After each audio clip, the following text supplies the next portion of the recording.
Welcome to Happy Foot, Sad Foot. I'm your host, Travis Hellwig. And I'm Darren Miller.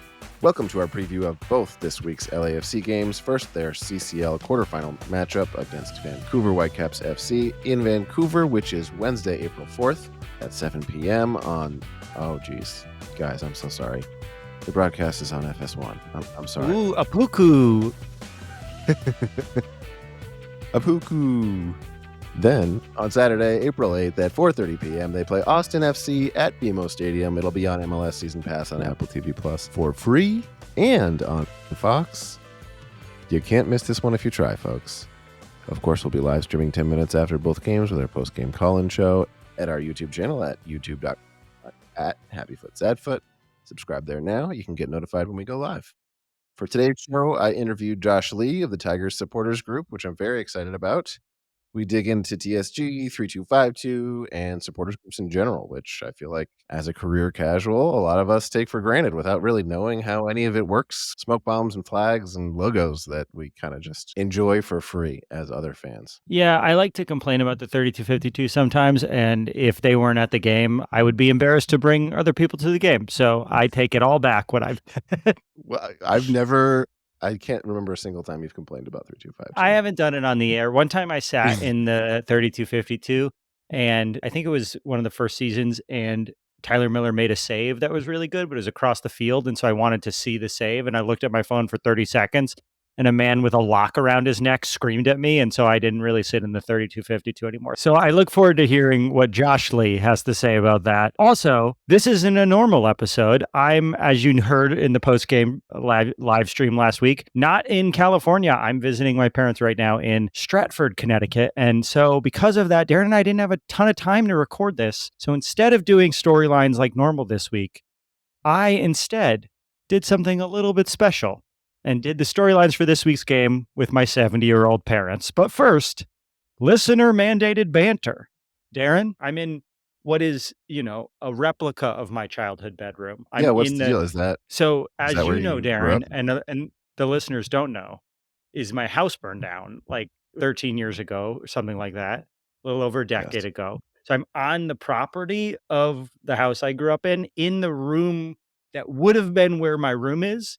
But if you sort of look around, it's just like it looks like there's just like, especially the wall we're facing, it doesn't look like my room. There's no posters of Hillary Duff on the wall.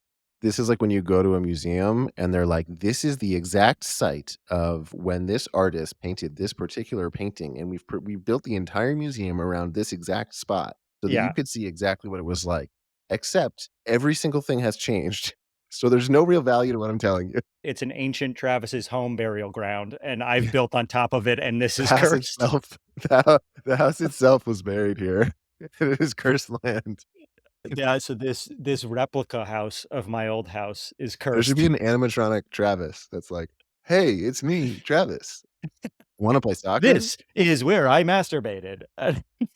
Over here is where I cried because girls wouldn't like me. But not both at the same time. That would be weird. Ha, ha, ha, ha, ha. Ha ha. Why am I crying now? Animatronic tears. That's enough banter, right? I mean, we only talked about me. You want to add something? Oh, my life. Yeah, that's not as important. You had the more interesting week. I don't think my week qualifies. I agree. I agree. Your week fucking sucked, and my week was so interesting. I went to Las Vegas, New York City for my friend Brennan Mulligan's wedding, and then I went home for my mom's 70th birthday. And what did you do? What did you do? Oh my God, look at all these occasions. It's been a nightmare week, honestly. It was fun, but I'm fucking tired. I'm ready to go home. And you know how when you haven't slept much, you're like, I definitely have COVID. There's a world in which I feel like I have COVID. That is the thing so many people think constantly. There is a world in which I have COVID. Yeah. And it's good because I'm with my 70-year-old parents. Right. That's a good thing. Yes. All right. Let's get I asked you to say something about yourself and I said more about myself. Let's start the show. Let's start the show. All right. Well, Travis was famously traversing the country this past week, spreading the gospel of LAFC through Las Vegas, New York City, and now Stratford, Connecticut. In a shocking turn of events, he decided not to ditch his friend's wedding to overanalyze a 0-0 tie with me and Miss LaRosa.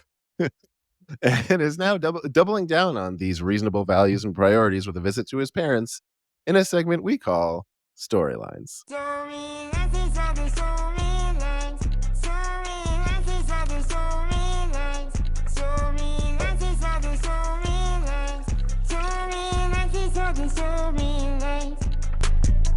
Well, if you're watching this on video, you can tell that Storylines is going to be a little bit different this week. I'm across the country for my friend Brendan's wedding and also visiting my wonderful mother for her 70th birthday. And while I would normally explain what LAFC is to my friend Darren, who's too busy to learn himself because he's raising a beautiful family, this week I'll explain LAFC Storylines to two people who are already done raising a beautiful family, my parents, in a segment we like to call Storylines. Mom, Dad, welcome to Happy Foot, Sad Foot. Is this your first podcast? Yes, it is. Yes, it is. Don't worry, we'll have you doing ads for Simply Safe in no time. I'm nervous to do this. Do you feel nervous? No, not really. I am. Well, I feel like it's a weird situation to interview your own parents. Okay. I'm just a little worried what kind of questions. It's all they're going to be the grossest I could possibly ask. I can say fart then. You can say fart. Go ahead. Okay. Fart. Great. We're getting off to a good start. So first, tell me your name, where you grew up, and the name of your very first pet. My name is Douglas Hellwig. I grew up in Stratford, Connecticut, and my first pet was a dog named Champ. Hi, I'm Donna Hellwig. I grew up in Stratford, Connecticut as well, and I'm really not sure what our first pet was at home. I had many cats. My favorite was Buttons. Buttons, beautiful. Probably had a pet rock. Do either of you know what LAFC stands for? Los Angeles Football Club. All right, we're getting off to a great start. So let's get right into it. LAFC plays 2 games this week. One is a Champions League game up in Vancouver on Wednesday, and then a home game this coming Saturday against Austin FC. But I'll start easy. Mom, I have some great team news for you. LAFC just signed our first Polish player. So our first storyline this week is, will we see the debut of Mateusz Bogus? Bogus was bought from the Premier League club Leeds United and will be coming off to give our midfield some depth. He's 21, and in the past 2 years, he scored 6 goals and 5 assists with Ibiza, where he was on loan. Mom, you're Polish. Do you remember any Polish phrases to welcome him to the league? No, I can't. Well, I can't remember any Polish words at this point. What was your favorite Polish dish? My mom, Please. yeah, like pierogies, and my mom used to make a Hungarian goulash, but that's not really Polish. But the Polish people ate it as well. So your favorite Polish food is Hungarian goulash. No, I think probably pierogies was the best. I remember Ichidoma spach. Yes. It's a dog's bald spot. It's the dog's bald spot. Correct. That's what it definitely means. As we discussed last week, Polish is just English but ugly. Yeah. Mom, do you think it's appropriate for me to make Polish jokes on the podcast like an old man in a VFW hall? No, Do you take offense when people say Polish people are dumb? a little bit. Are you dumb? No. Okay, so that fresh legs couldn't come soon enough, because our second storyline for this week is that LAFC's looked sort of one note lately. We're still undefeated, which is good, but we're supposed to be the best team in the league. But we aren't dominating a lot of these games. We should have, and we tied a terrible Colorado squad 0-0. Our goal scoring's looked a little uninspired lately, and we're starting a stretch of 4 games in 11 days. We really need to figure out how to surprise some of these teams. I feel very nervous doing this. This is hard for me to do in front of you. Well, it's harder for us. We have to answer your question. Dad seems very secure with everything. No, I'm fine. You want to start your own podcast? No. What am I going to talk about? Optics? Yeah, you were an optician for a long time. What was the most surprising thing about the optician career you had? I can't tell you. It's secret. He was a secret government optician, which means he worked on satellites and probably drones and things like that, but he can't talk about them. He was a spy. You could see it just by looking at him. Geez, now I'm not going to Russia for vacation. Well, they might accept you if you pass over some secrets. So let's get into the game this week. I'll start with the Champions League game first because I want to confuse you right off the bat. So do either of you know what the Champions League is? Isn't that international play? I really don't know. That is correct. So it's complicated. In most American sports leagues, there's the regular season and the playoffs. Soccer, there's tournaments that happen as the season's ongoing. And there's a big confederation of professional leagues called CONCACAF. And that is a confederation that oversees all the professional leagues on basically the continent. So like the American League, the Mexican League, the Costa Rican League, the Canadian League. They're all under CONCACAF is like Nestle and MLS is like Poland Springs. You know how like Nestle owns a bunch of companies? Yeah. That's basically what it is.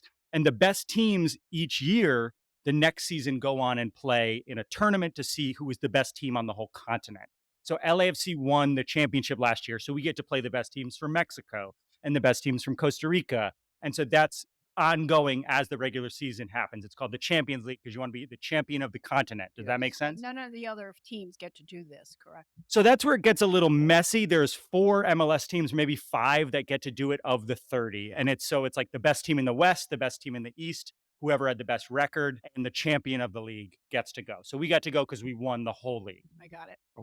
Okay. So we already beat a Costa Rican team in the Champions League. It was the best team in Costa Rica. We won, we moved on. Yeah. Now we have to go against the best team from Canada, the Vancouver Whitecaps. This team is in the MLS, but they're considered the best team in Canada, so they get to participate as well. How good is Costa Rica compared to these other teams? Well, that's interesting, is that the Costa Rican League is probably the 3rd best league on the continent. It's US and Mexico are around the same. A lot of people would say Mexico's better. Some Americans would now say America is as good. But Costa Rica is probably the 3rd best team, and the team that we beat was the number 1 team in the Costa Rican League. Oh, that's great. Yeah, we did good. Yes, I think you did. Have you ever been to Costa Rica? No. No, but I want to see a sloth, so. I did. When I went to Costa Rica, I got to see a lot of cool birds and monkeys. And this isn't interesting. There was just these weird animals that were sort of like their raccoons, but they almost looked like they had longer noses, and it was cool. So while Vancouver is the best team in Canada, they also play in Major League Soccer, just like how in the NBA and MLB, there are Canadian teams. So we are familiar with Vancouver, which brings us to our 3rd storyline. Our team plays terrible in Vancouver. I don't know what it is. Maybe it's the altitude, maybe it's the travel, but we've lost our last 4 games in Vancouver against this team. Most people agree it's a really hard stadium to play in. That said, Vancouver's been insanely hot and cold this year. They have 1 win, 2 losses, and 3 draws, which is not good to only have one win so far. But their win this week against Montreal was 5-0, which was the same score that they had against a Honduran team in the Champions League before, and they also beat them 5-0. So Vancouver either loses their games or wins by an overwhelming score. Many people think they're putting all their effort into winning the Champions League and ignoring MLS, which puts us in another disadvantage because we're trying to win every game. So if you were a team, would you want to play every game as hard as you could and be tired? Or would you focus on one tournament and try to win that thing? What do you think is a better strategy? I think one tournament, probably. Well, I think if you're going to be a professional, you should play as hard as you could for every game. But do you think that, it is a disadvantage, though, because you might end up losing more games if you're playing as hard in every game? Then you shouldn't be a professional. I still think one tournament is probably your best bet.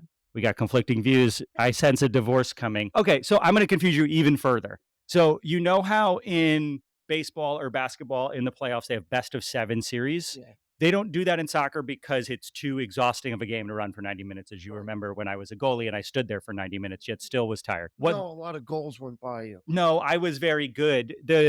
As we all know, I was a very good goalie. That's canon for the podcast.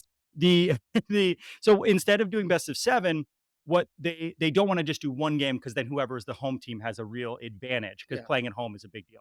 So what they do is they play 2 games, 1 home, 1 away, and they just combine the scores. So we're going to play in Vancouver on Wednesday. And if we lose 1-0, we then play them again next week at home. And if we win 2-0, we win the whole thing 2-1. Does that make sense? It's just aggregate scoring. No, that's fine. Yeah, this makes sense.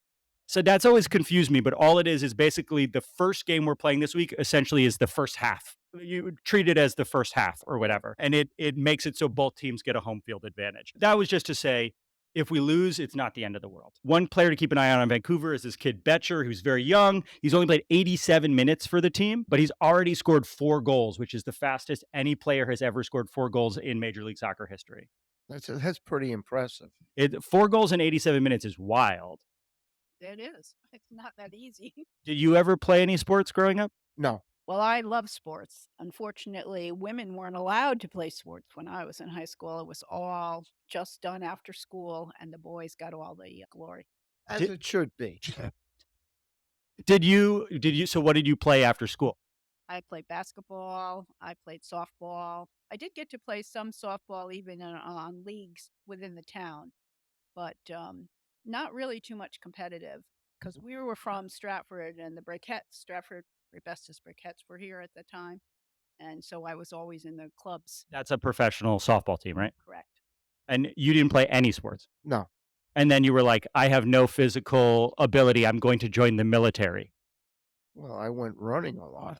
That's a sport. Running's a sport. Did you do some gymnastics too? Oh, yeah. That was in junior high school. You did gymnastics? Yeah. What was your events? High bar. High bar? That's cool. I'm learning something new as we do this. And you were a kickball champion, weren't you, Mother? Oh, I forgot about that. Me and my Just trophy. trying to forget about that. Hey, that was the highlight. When we used to have our recreational sports over at the playgrounds, we competed amongst all the other schools. And every year, one team would win and they would get like a trip to someplace, amusement center or whatever. And I got this great trophy for being kickball champion. That was my glory days. What position did you play? I was the pitcher. Oh, occur? Yes, and it's not like kickball today. When we played, you had to really spin the ball in and make sure that they couldn't kick.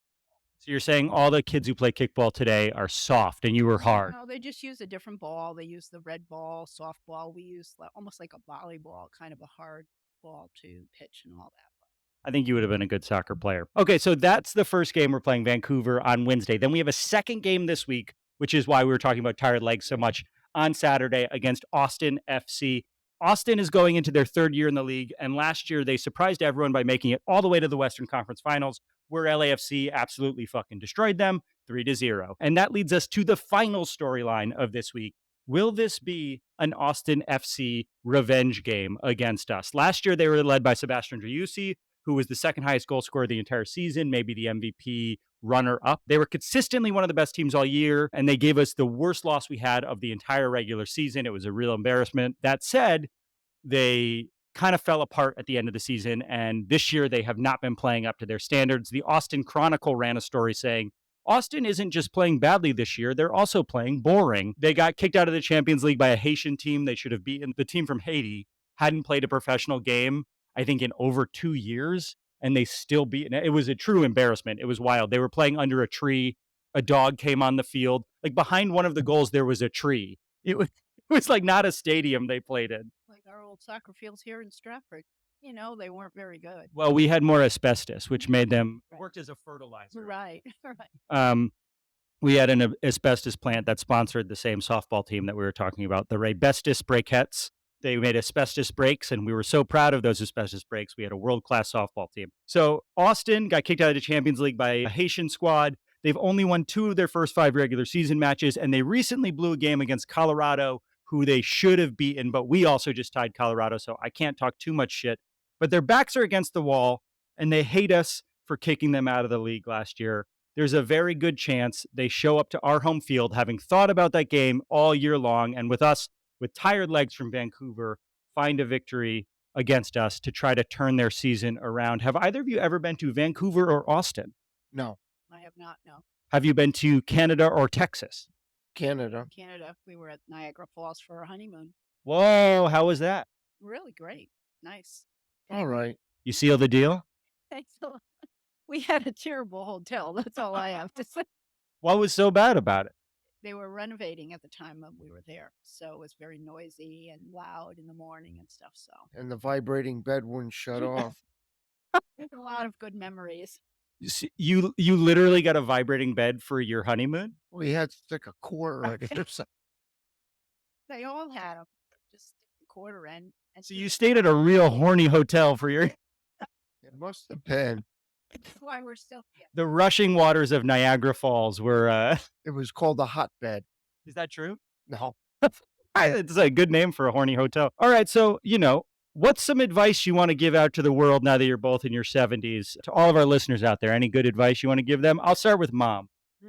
I'm not sure about what. Let me think about it. We'll go to Dad.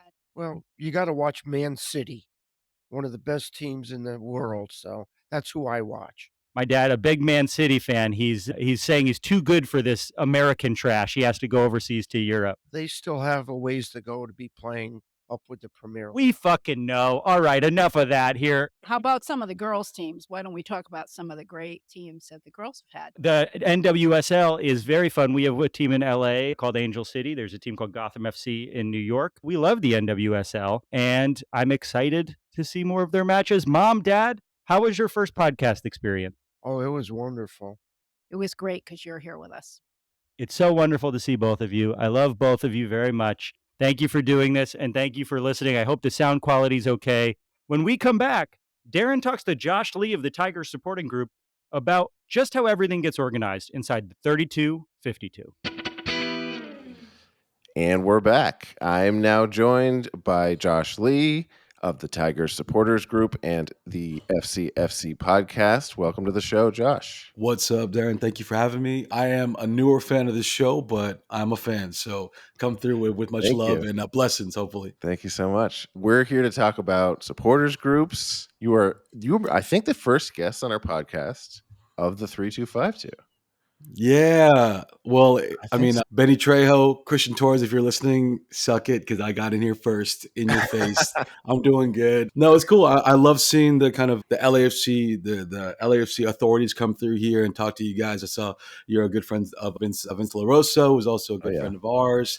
And on our podcast, we've gotten to talk to, on the FCFC pod, we've got to talk to a lot of the supporters group leaders who kind of help found the thing. So I feel like I'm in a decent position to give a little spiel on what we do and what we're about. To be the ambassador. This is good. Yeah, I would say, at least I am supporters group ignorant. I represent the casual fans on the podcast. Maybe we should start all the way from the beginning.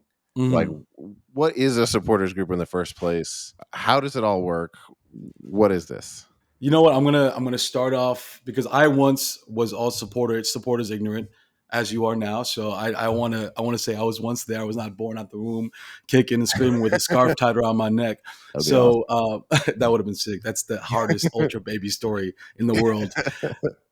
But yeah, this is how I kind of explained it to first my parents, who asked me what the hell I was doing, and then eventually my relatives and my friends. I'd say I'm part of the traveling fan club for Los Angeles Football Club, the soccer team in Los Angeles. And I think fan club gets closer to what it is because, hey, even K-pop bands and groups have fan clubs that travel to see different concerts, that do put on events to kind of raise money for the band. But I think for supporters, what I really found a distinction in between supporters and maybe a more casual fan is that supporters are responsible for every inch of the atmosphere that you see when you walk into to BMO Stadium now, right? When you walk into an LAFC game, the supporters are the ones you see waving the flags, the ones that paint the tifo, the ones that are tailgating prior to the game, the ones that hopefully, give you a smile and say what's up to your family, invite them to a game of kind of pickup footy on the grass there at Christmas Tree Lane. We help set up the day for the club, and we help set up the day for the culture. I think we talk about the culture a lot, right? We refer to that as, this kind of this ominous thing that we're all trying to build towards. And I think the big thing is, sports fans, LA has some of the greatest sports fans in the world. But the big thing for us is that how do we, increase the atmosphere? How do we feel like we have ownership over this club? And that's a lot of the things I just said, the tailgates, painting the huge tifos that go up, helping people like sing and chant and bring the noise essentially to make an LAFC game what an LAFC game looks like and feels like and sounds like today. I'm assuming most people listening to this podcast have been to a game or watched a game. If you haven't, the people on the North End are the people that are the reason why LAFC is cool, is I think a good way to put it. Hey, the reason why we're proud. Yeah. The reason why everyone is proud to be a fan of LAFC is because you walk into that stadium and this is like proof that this is like something is actually happening here. And I haven't been to every stadium. Obviously, I'm not a fan of every team, but I mean, it's unmatched. You do a great job. Thank you.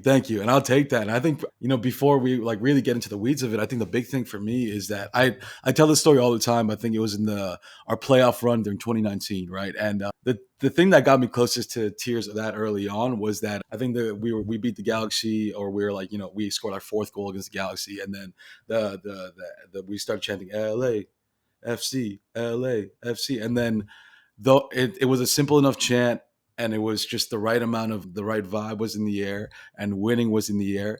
And all of a sudden, the song that the chant that the North End started echoing and booming throughout the entire stadium, right? And so it goes from the 3,000 to the 20, to 22, 27, and that was a moment where you can ask poll almost any leader of the people who get to do this and support this club, man. That made us so emotional because, like, for us, that's what everything this is all about, right? For when any small fire that we think and we're being crazy with the weird soccer kids in the North End, like, yo, this thing is spreading, and we want that to feel like a home. We want home to feel like a fortress, as they say in so many places. But yeah, that's the thing we're all aiming for. And so, yeah, I hope with this kind of conversation, with soccer culture growing in America and, you know, in LA, like showing off what this style looks like hearing more of those all stadium moments, like sound like a thunderclap. That's what we're all aiming for, man. So we're all on the same page here. Well, let's get into it a little bit. So what are the commitments you're making if you're part of a supporters group? Yeah. What does that look like behind the scenes?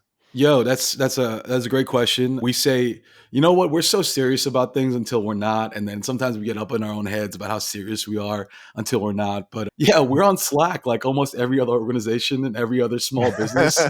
Like, we are on Slack like any other nonprofit org out there, right? So show up to a couple events to any supporters group, right? Whether it's a tailgate, whether that's, we just had a bowling day, right, in Chateau Lanes in K-Town, just to intro people to what we do, hang out. And, you know, we don't, I think a lot of the guys have some affinity for 90s LA cultures that say you got to get beat in. And it's just, no, it's all fun and games. It's a lot. Families are welcome. Families are welcome. It's a peaceful, loving group. But you go to one of the supporters groups events, say it's for my supporters group, Tiger supporters group. You come out to Beer Garden for a watch party right there in First and Western. You say what's up to Elite. Hey, I'm interested in being a part of your group or just learning to know more. You get to chat up a little bit. We throw you on a Slack and say, awesome, like, here are the things that you can get volunteer for right away, which is we have TIFO painting sessions maybe like once every couple months when we do a TIFO. Every supporters group has kind of a community service factor to their group, usually along in the community that they serve. So for us, it'd be around a lot of Koreatown events. So through KYCC and through Breezy, we do volunteer events to help the kids with art programs. We help pass out turkeys during Thanksgiving, you know, things like that. So these are the kinds of things that we're involved with. So sign up for a couple of volunteer events. You know, we realize that, hey, people have lives outside of this group, outside of this club. Like, everyone just kind of takes turns and does what they can. And eventually you build that kind of trust between us and the newer supporters that come in, and we will put all supporters in the right position to enjoy this game and feel ownership over this club in every single way that they can and they want to. So yeah, for me, like, I help lead the creative team, and we make merch and shirts, you know, make all the crazy bootlegs you see on the North End, and making pins and all that stuff, pin culture. And so if you're a designer, we take your time for design. If you're a painter, we take your time with TIFO. If you are an incredible educator like my friend Pat, who's raising money for his classroom, then we help raise money for his kids out in Long Beach. And so, yeah, man, it really becomes the supporters group ends up looking a lot like you, and then ends up feeling a lot like what you care about. Because if you're into LAFC and into soccer culture, you'll figure out ways in which soccer culture can do good in your community. And so, yeah, it's a little bit like, just show up to an event, DM us on Instagram, be like, I'm interested. How do I get involved? We'll throw you on the Slack, and then you can just kind of chip away. We were talking before, you mentioned that there's like open membership. Is that for a certain period of time? Is there some kind of cap on membership? Is there some kind of season where all the supporters groups are open and you're like picking which one you want to join? Like, how does that work? Yeah, so it's usually, if you're not a complete, like, washed out weirdo, like, you will, any supporter group you want to join, you'll get in. Like, there's not a fraternity, a frat culture part of it, right? We're not going to be like rush season. This dude. Yeah, it's not rush season, right?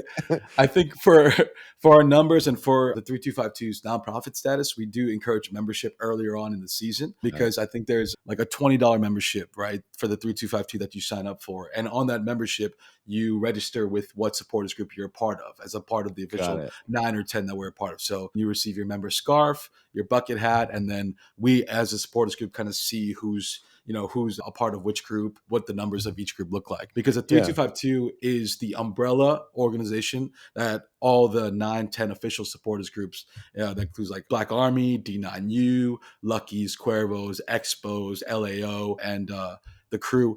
So like the 9 official SGs of the Independent Supporters Union, which is the 3252. So all of our smaller groups have representatives within the 3252 council. that kind of deal with the bigger, like we all make decisions together on what the match day sounds like, what the TIFO's design is going to be. What the active support, what songs we're singing in the stands, and how we travel to away days. So I would say all of the groups have representatives within that council, and we all make decisions together as kind of a collective to figure out exactly what the sights and sounds feel and look and feel like in the stadium. And everyone's sort of paying dues to 3252. I imagine there's some kind of dues to membership in an individual supporter group as well. It varies. I think last year we didn't have individual dues for our supporters group, the Tigers, but I mean this year we might just to help pay for some of the away travel, all that. And I think the one big note for all of this stuff, 3252, and for the individual supporters group is that we make zero money from all this, right? This is an act of love. We want to keep it that way. Our nonprofit status reflects that as well. Is that all this, whether you're buying a T-shirt from the website or buying like a koozie or a bucket hat from the tailgate, like none of us are making any money as long as we're a part of the official SGs and 3252. So yeah, it really is like if you want to support, the best way is to buy through merch, is to buy memberships through that. Cool. And what's the relationship to the club officially? Yeah, it's interesting, man. This is kind of a big. So we are an independent supporters union, which means that club does not own us, nor do they have real like oversight into our rules and regulations. We do try to follow the club closely in terms of like disciplinary committees. If something goes wrong, we plan with the club's away day travel, and sometimes their away day travels to figure out like which matches we're going to, how can we have proper security around our fans to protect us, for supporters and casual fans alike. So when we went to Costa Rica recently for the CCL, we worked heavily with Jimmy Lopez and Albert, who are former members of SGs who now stepped into that kind of club liaison role to help with the away day travel, because there's like 800 people going to Costa Rica. How do we book hotels in a block that's safe for everybody? What we plan the bar match to the stadium. But the thing is that our supporters union is separate from the club for a reason, is because I think our heart belongs with the club, and we believe that in a lot of ways that we are kind of the soul of the club. And at the same time, we know that they're under their own restrictions, other brand partners, security partners, MLS. Our goal is to grow supporters culture in Los Angeles and in the country and the world. But when it comes to, again, not getting paid, we all do this on our own dime. The club sometimes helps us out with like a meeting space, or especially earlier on, we used to meet in the press conference room downstairs at the bank. Thank God we've had still in the right places the Richard Roscoe's of the world, the Larry Friedmans of the world, right, who have really fought for supporters culture being at the forefront of the club and the heartbeat of the club. But the big important thing for us that we are independent. We do get to push supporter culture in the way that we see fit. What are the expectations around like who you are if you're in this group? Darren, if they need me to cut the grass at BMO Stadium, I will cut the grass at BMO Stadium. What does it take to do your part once the game starts? Dude, great question. I think, and I was thinking about this before too, and I was like, is it as simple as singing the songs and clapping on beat, maybe even clapping off beat? And I think that's a big part of it, man. And I understand like not everyone wants to be standing the entire time. Not everyone can be standing all the time. But for those who are standing in the standing room only in the north end section, the important thing for us is to bring the noise as much as you're bodily able. If you feel like you got to take a break, the terraces on the second floor, I know a lot of my guys have been taking little breaks up there. Sometimes we give them a stink eye, but they get back down.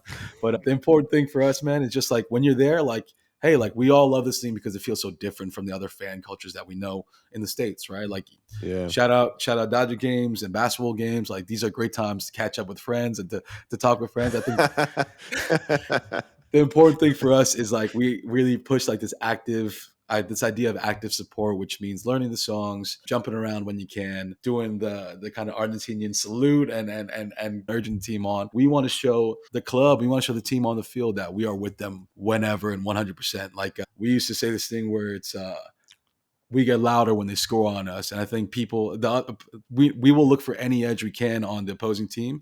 And when the opposing team, I remember the first time, heard us go louder after they scored on us, I think it puts a mental check on them, right? And we hold our players to a high standard, but as long as they're running hard the same way that we're singing while we're like 4 or 5, drinks deep. Like that's the kind of accountability we want from our players, from our front office, and we bring that in the stands, man. So yeah, there's a lot of our members who are spread around in the stadium as well.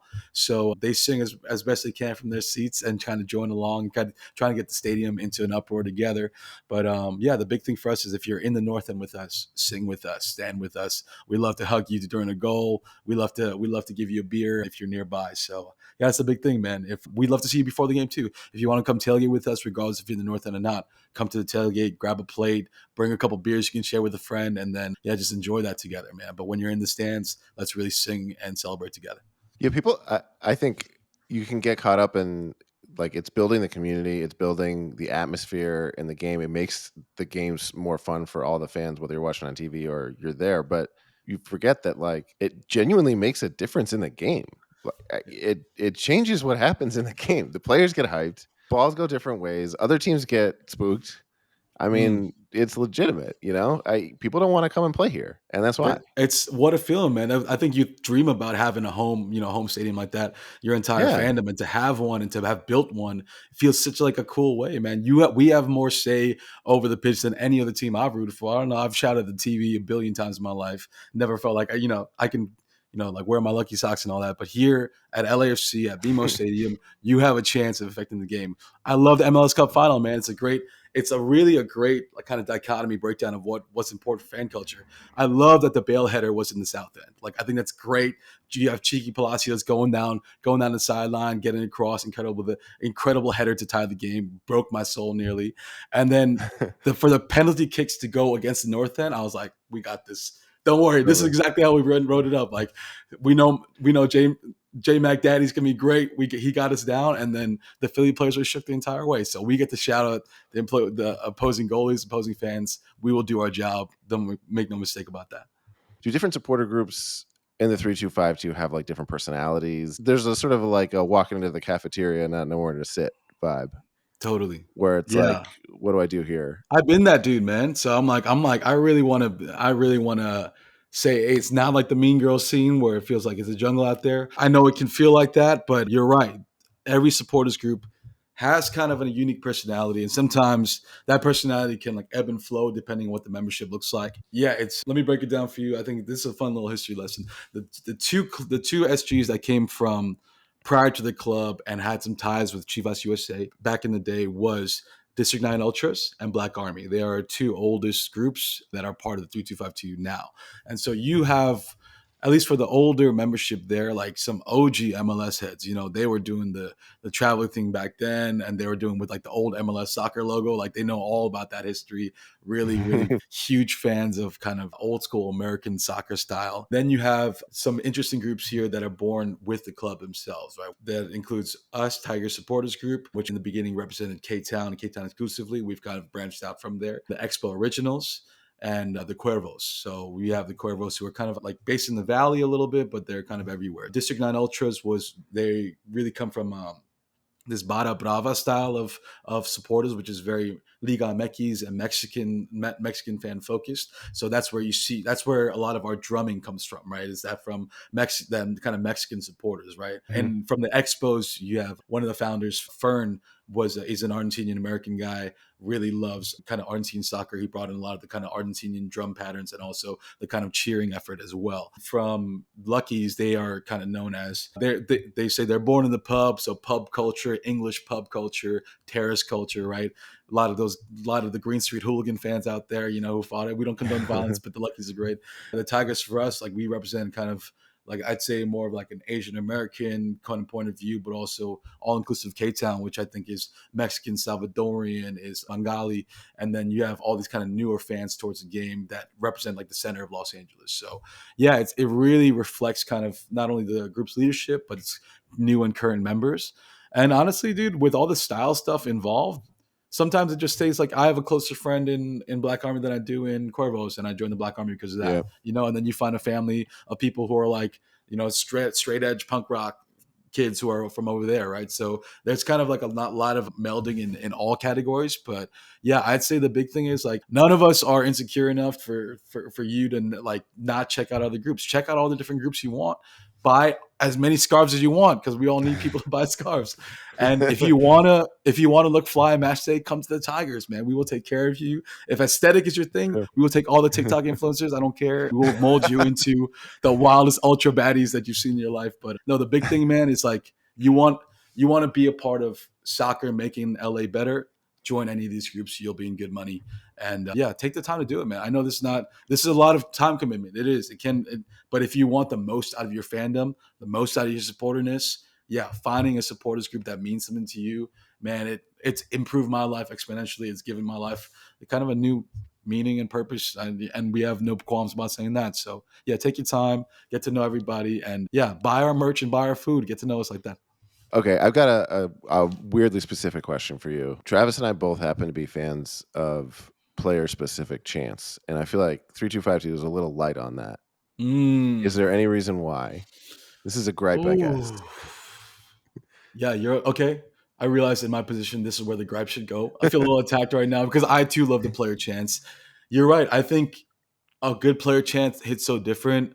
Shout out the departed and beloved Chicho Arango, who had his own player chant. You know, the one I really regret not singing anymore is "Oh Diego Rossi." He scored the first goal against the Sounders. Oh Diego Rossi. That's such a beautiful. It really, like, no matter. That's the one where I don't care what the player does in the rest of his career, like outside of major crime, like we will sing his name in the stands as many times as we can. And I think the big thing for us is like maybe first, like the song needs to hit, and we are always open to new songs. But I realize like giving a new song and being out there, being brave enough to suggest a song to some people is we're artists are sensitive folk, man. I get that. So we got to make a better, I think, joining a drums. The 3252 was also post about drum circles and joining like the active support.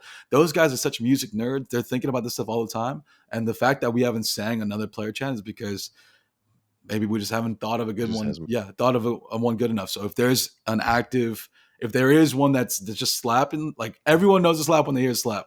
Like there's no need to coach anyone up to it. Like we want to be open to that, and hopefully your pod getting out in the LAFC space a little bit. Like we want to hear player songs too, man. So wait, do you have? Now I'm like I should have laid this up for you, but do you have a player song that you would recommend to us? Oh no, we had nothing to back that up. It was just it was just, hey, come on, and that's it. We need one for Denny. We need one for He's a bad man. He's one of my favorite players in a long time. And I was trying to get like, it's so funny because like some of us, we sing in like British accents. I sing in British accents when I'm following the EPL. And so like, everyone does like the who are ya, but we go buanga, buanga, buanga. Maybe that's the thing. It's not bad. That's bad. Good. Shout out my guy Dewey. Like anyone else.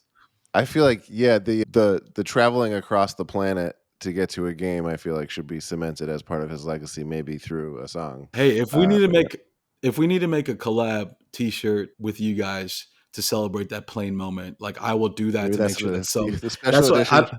We'll make signs. Jet setting. The jet tracker, man. That was the most frequent flyer shirt. That's fire.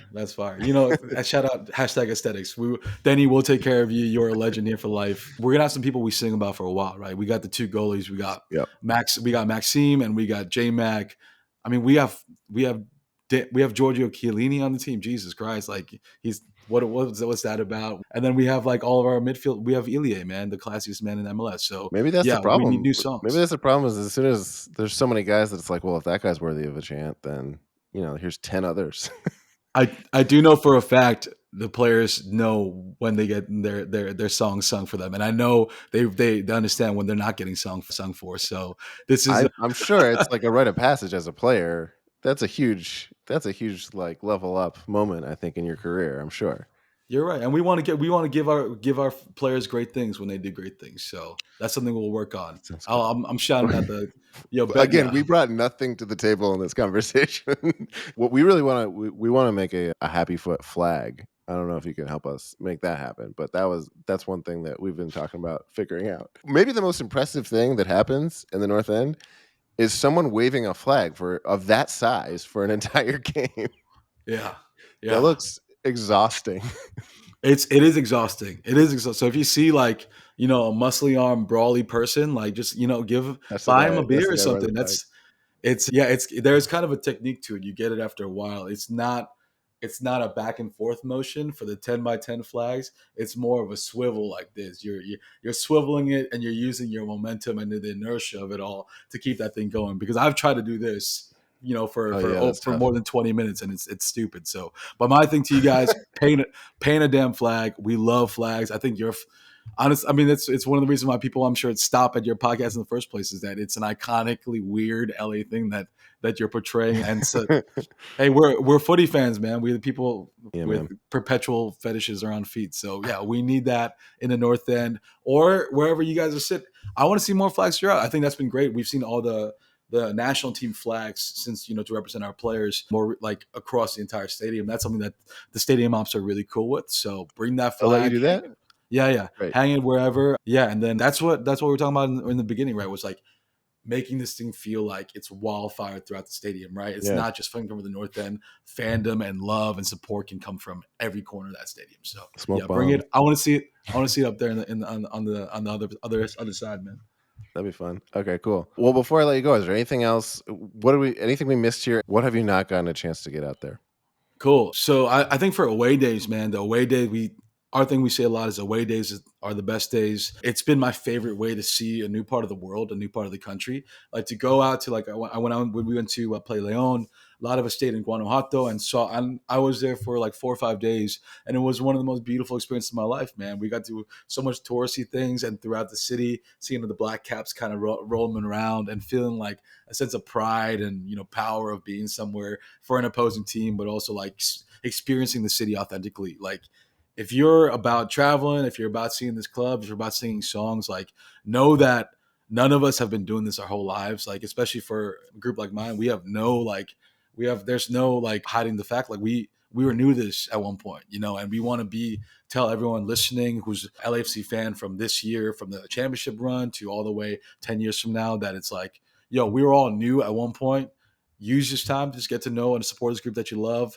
Maybe join one, be a part of the TIFO painting session, because I'll tell you this, man, there's nothing like the pride you feel when you see like a championship TIFO go up and knowing that like, hey, I painted quadrant 43 of that thing, at like 10 p.m. somewhere, where people couldn't see. And so, no, it's a really awesome way to feel like if you love this club, man, you can love this club even more, right? This club will give you as many chances to love it, and we can build this atmosphere together and make this one of the great like houses of football in the entire world. I really believe that.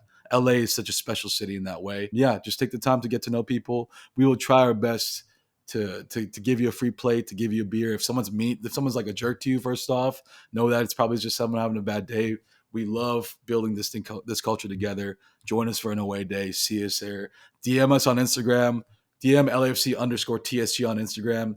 LAFC_TSG. Yeah, I have my guys Jerm, Jasmine, and I look at the DMs, and we may not always be so prompt on it, but we make sure that people are understood and they can reach us at any time, because we're really building this club together. So yeah, come through. Let us know how you feel, and yeah, hopefully you get something out of this. That's incredible. That's really my 2 cents, is that you can really take away something incredible for this. So yeah, take the time to get to know us. That's awesome. Any other way that people should get to know more? DMing on Instagram is one way. Anything else people need to know if they want to get involved? Where can people find you individually too, and your podcast? Yeah, for sure. You can find me at Josh Spice, JoshSpice, as I'm looking at how to spell it while looking at my name here. Yeah, so at Josh Spice, you can reach me there. Yeah, just follow us on Twitter, same name, LAFC_TSG on Instagram. And we are, where to find us on the North End. We're kind of the center section. You'll see us with the rainbow scarves. And you can also find us at the tailgate prior to it. So yeah, reach out to us either on IG or Twitter or in person at a tailgate, and come out to an event, man. We are always here. We're ready to hear from you. So yeah, no, you can always DM me too. Shoot me a wild DM. I'll send you a meme back. It'll be fine. Great. All right, and the podcast FCFC. Shout out my FCFC podcast, my podcast brethren, Slim Coda.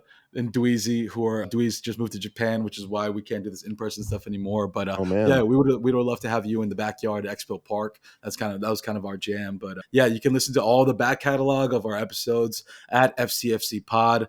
Dweez is releasing a remote pod he did from Korea, where he met up with our guy Ben Chi, one of the former first members of TSG, but also one of the former employees of the club. Yeah, and they watched the FC Seoul game together and heard the support there and heard Korean drums going. So he's got some crazy ideas on what to bring next. But yeah, our whole podcast deals with Los Angeles culture through a black and gold tinted lens, as we said. So we've talked to Larry Friedman, Larry Berg, the ownership there, Rich Orozco, Rich's mom. We've talked to like an incredible amount of supporters group leaders, the Torres brothers, Julio Ray, all those guys. So if you're interested in kind of figuring out like all those, we never dated an episode or did like a match recap. All those were kind of on like culture episodes. So yeah, we were those Always should relevant. be still good for listen. Yeah.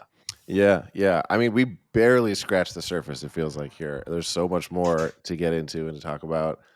Would love to have you on another time to get into it more. But in the meantime, like that is such a good resource for people to dig a lot deeper into this whole world. So definitely recommend people check that out. Thank you so much for being part of this podcast, being on the show. Thank you for everything you do out in the North End. Appreciate you. Give us some songs, guys. We need some new songs as well. Yeah, well, we're maybe try some to new back that up. instruments. Yeah, but yeah. You know what? When this episode comes out, I want to see a new song, the lyrics of the comment section of your podcast. So either that or I'll spam you. We'll take the responsibility completely off of ourselves and put it on our listeners. You throw it in the comments. Shout out listeners. Because we aren't doing it. So yeah, if you got any ideas for our song, we've got an in now. So everybody put some in the comments. Let's figure this out. Okay. Awesome. I'll get them to the right people. All right. Thanks so much for being here. Take care. Guys. And we're back.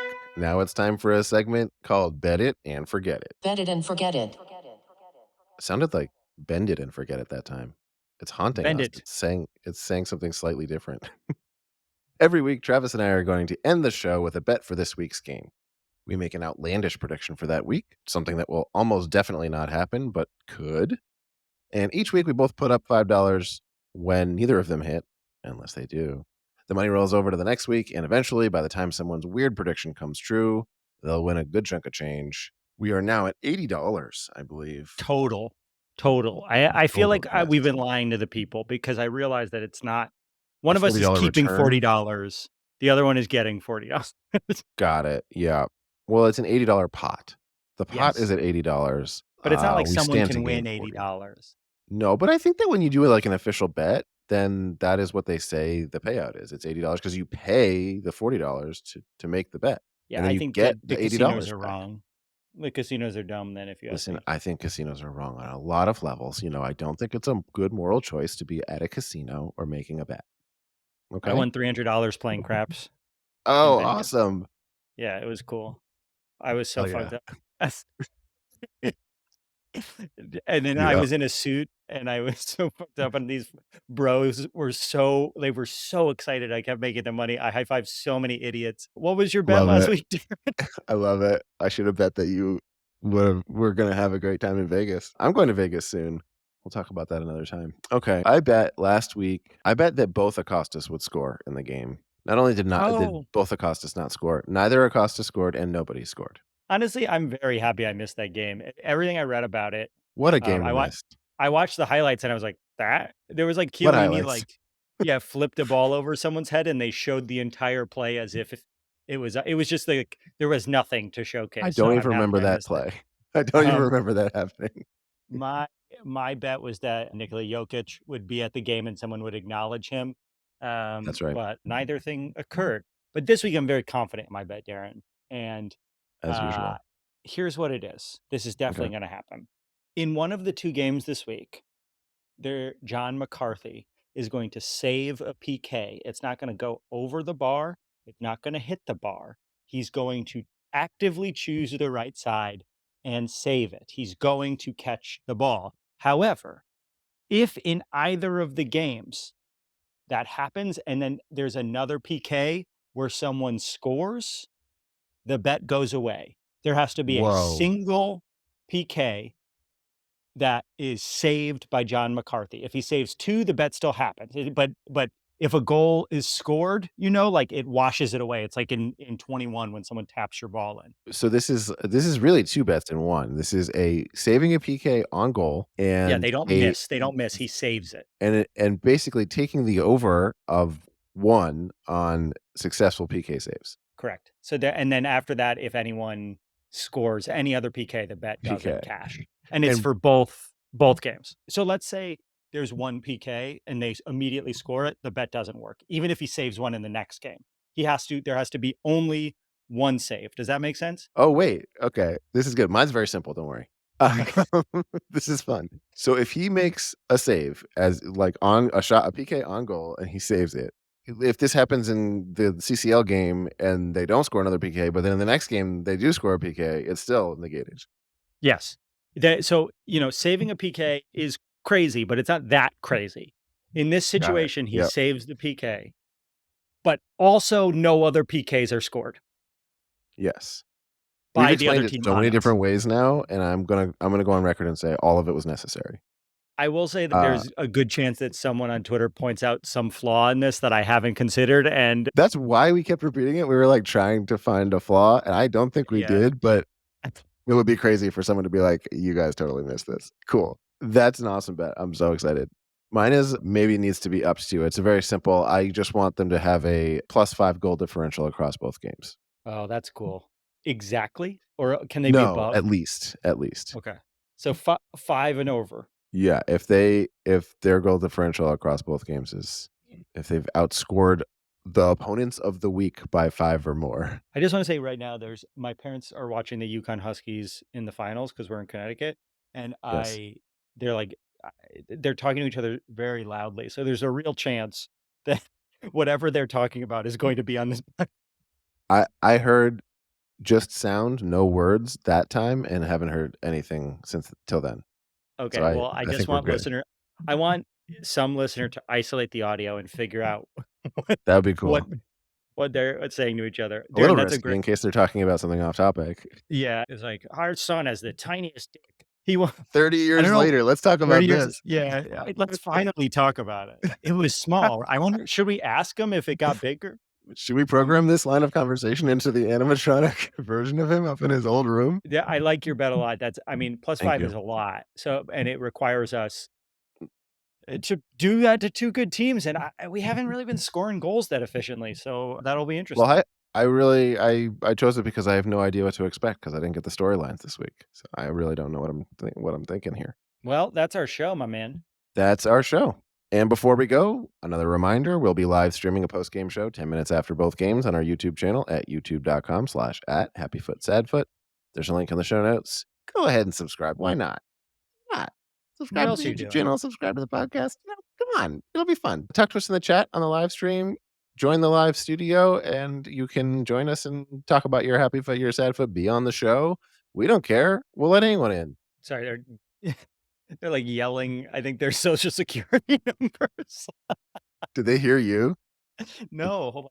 Did they hear you and take the bait? I think they just talk loudly. They're gonna listen to this because they're in the episode. That would be insane if their social security numbers end up on our podcast. He's literally outside the door talking. Like it's just like I told you what I was doing. Our theme music is done by the insane team of James Valentine, Nate Walcott, and Louis Palmer. You can also follow us, like Darren said, on YouTube, Twitter, and Instagram. If you enjoyed this and have friends curious about getting in the team, please send it their ways. As always, we're taking a loss on this every week. So when you tweet at us, when you retweet the show, when you post about it, when you tell your friends at the game about it, it really, really, really, really means a lot. And hopefully we're going to have ways soon that we can more directly ask for your support. But for now, honestly, we're just good. We're good doing this. This has been fun. So thanks for sticking with us as we figure out how to do this. And please rate and review this podcast 5 stars. Thanks again, and we'll see you at BMO, baby. I love you. Oh, I love you. And by the first game, we'll know if I have COVID or not. Oh, that's nice. I love you, COVID. I love you, COVID. I take that back. Yeah, I have take that nothing but back. negative feelings towards COVID. Yeah, it killed a lot of people. just exclusively negative. Only bad things. I love you, Spanish flu. I love you, common cold. Oh, another thing that happened, we can edit this out, is when I checked into my hotel in Stratford, there was fucking bed bugs in my bed. I had to go Oh, to a yeah. new hotel. That's true. We shouldn't have that out. The people need to know. Yeah, I love you, bed bugs.